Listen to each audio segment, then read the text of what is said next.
I'd like to talk you through now my example, my sort of worked example, not necessarily exemplar, rationale for your assignment. Now, it's a little bit of a different look in this flip video. Let's explain what I've got here so when you can sort of play it back and hit pause and see my comments, it'll make a little bit more sense to you. Over here underneath my incredibly good video footage is a little bit of a screen grab of the explanations as to the criteria according to the QCAA's example. It's all we've got. Okay, it's telling us what we're thinking about doing in a rationale according to the people who wrote it. So if we have a look over here, we can say, look, in creating and communicating, your rationale shows features of an independent source analysis, investigation, and ethical scholarship. Okay, now when we're looking at those kind of elements, they're saying presented here in the rationale will be a paragraph structure that's explaining the thinking behind the topic. And I think that can be easily missed, the thinking behind the topic. A rationale is the reason for actually doing your topic. So if you like, it's more than just talking about your hypothesis or having a hypothesis. It's talking about why you have chosen what you're doing. There's an element of that in there. Then it goes on in a couple of dot points there. It goes on to say the reasons behind selecting the topic, personal interest, its historical significance, and any historical debates. So if you're doing something like the Black Wars in Tasmania, they connect very quickly to something called the History Wars, where you've got people like Windshuttle and the historian Henry Reynolds, whose book I have here, by the way, who are arguing each other over the very nature of evidence. Okay, so that might be something that we need to look at.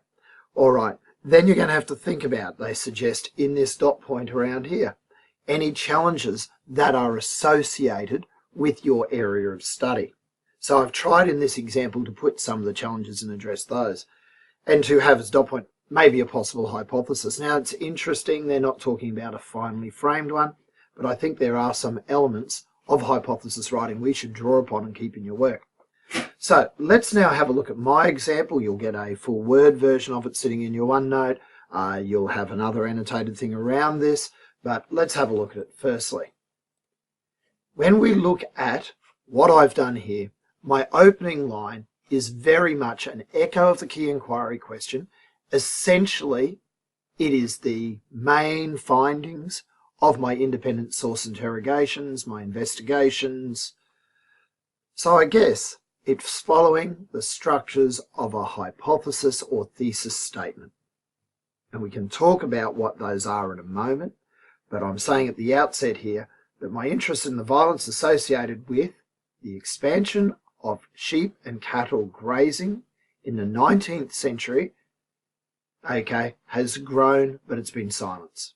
Okay, so when we're looking at this, I'm touching upon elements of a hypothesis at the moment. I've got my keywords. I've got a time and a place. I'm making some judgments that the violence even exists. I've got an element about the silence in there. Okay, so having a look at my notes around this, you might want to hit pause there. Think about what a hypothesis is, and by the way, what it isn't, I've got in these notes. Okay, I'm saying that it's an evaluative statement that requires support, that it'll be supported by arguments and evidence, but I am also saying that it's not necessarily fully supported within itself. I've got a couple of flip videos on hypothesis writing. They don't always need a because statement. You don't have to justify your theory within the theory. You make your hypothesis and you can build upon it below. So having a look at this, these hypotheses, if you like, are possible hypotheses in the rationale. So think about that as we progress forward. Let's then move on to my next bit. I've started to talk about the origins at this point of my key inquiry question and the sub-questions that go with it. During the study, I've started asking myself, notice I'm able to use first person, not only whether the unspoken patterns of violence existed, but also how widespread the violence was. This thought would shape my inquiry questions. So I'm very much hitting what the task is asking me now of a rationale. The thinking behind my topic. I'm actually able to explicitly talk in first person here, which is something new. The rationale we can talk in first person. But one of the reasons I'm trying to hit at that unspoken and silence, so I've got a structure in my answer here. Later on, I'm going to return to the word conspiracy of silence, which is a big part of it. I'm going to talk problems in sources, and part of that is a silence. So all the way through, I'm thinking about how this plays out. This draft that you're seeing in front of you took me about 4 or 5 goes to get to, close to the 300 words, by the way. It's slightly over the 300 words still. So you might find bits that are a bit wordy and you would rechange or would change. Okay, I've then moved on. I'm starting to talk about challenges. The task is interested in what challenges I face, what challenges more directly you face. To respond to my inquiry question and its sub-questions, I needed to investigate ways in history in ways I hadn't done before, unfamiliar. I think that's a very genuine issue you fit. This led to challenges as I engaged authentically with the problematic nature of evidence. I'd suggest what a lot of you have found in this assignment is you've been able to work through some buzzword bingo on sources before, but this assignment actually forces you to engage with the evidence. And that's something new, and it's something challenging, and it's something difficult. Don't forget the messiness, the ugliness, the feeling of discomfort you had at the start of this assignment when you were trying to deal with sources, find sources for the first time.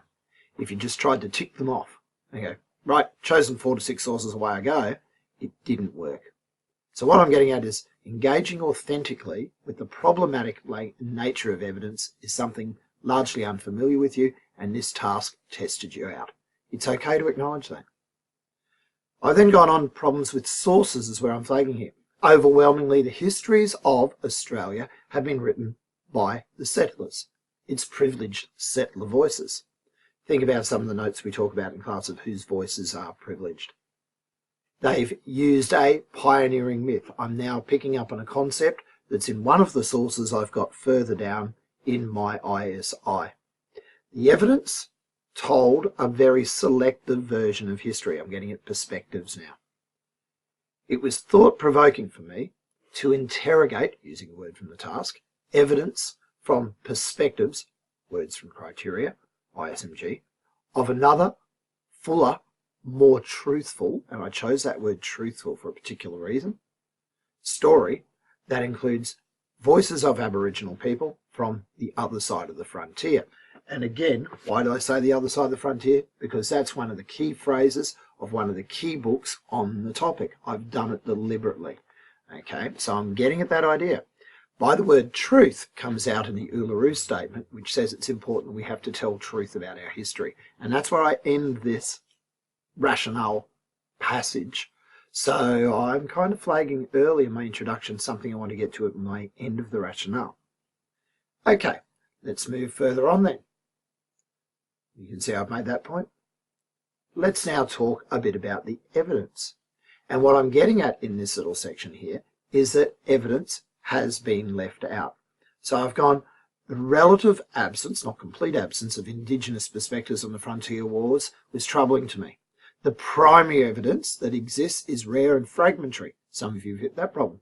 Sometimes it's necessary to generalise from what can be found to the wider nature of my study. And I think some of you said that. One settler said it, so you've gone, a number of settlers think it. Okay.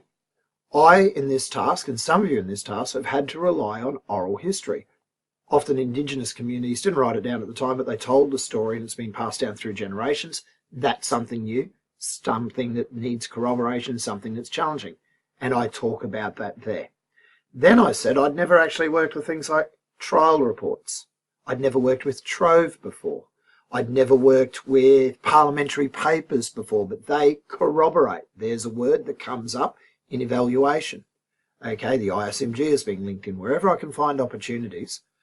I've corroborated the fragmentary records with more complete records. So there is a validity, a reliability to what I've done here.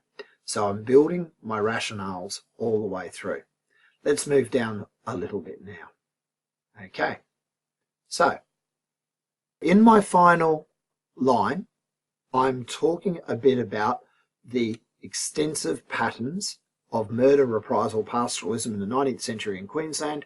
This is a return to my hypothesis. And then I talk about, finally, very important, a rationale for doing the work at all. And I've used the Uluru Statement, and I've got a link in your OneNote to that, Uluru Statement that reminds Australians that for us to heal as a nation, to truly reach reconciliation, we need to acknowledge the difficult histories of our past. The Uluru Statement is calling on us to end the conspiracy of silence. So I get back to Bottom's book, which is one of my sources, and I've gone, the assignment is part of the process of truth-telling. Now, this is really important. Now, there's one more thing I want you to think about there, because I know you're hitting pause and recording and thinking about this and making notes as you go along and you're doing a bit of reading. I wonder if you spotted the deliberate error that wouldn't have been found in a spell check. In the final line of this work, the word Australis is used, as in terra australis incognita. It's actually a word, but I meant Australia. So looking down here, here is an example of a place where words need to be physically proofread. And perhaps if you'd used the read aloud tools that we've been talking about, if we'd actually played those through, heard it out loud, you might have picked up on that word difference, because we often see things and expect it to match what we meant when we're writing ourselves. So hopefully that's given you a little bit of an idea. I will have another flip video that goes with this, but that's talking you through this particular example.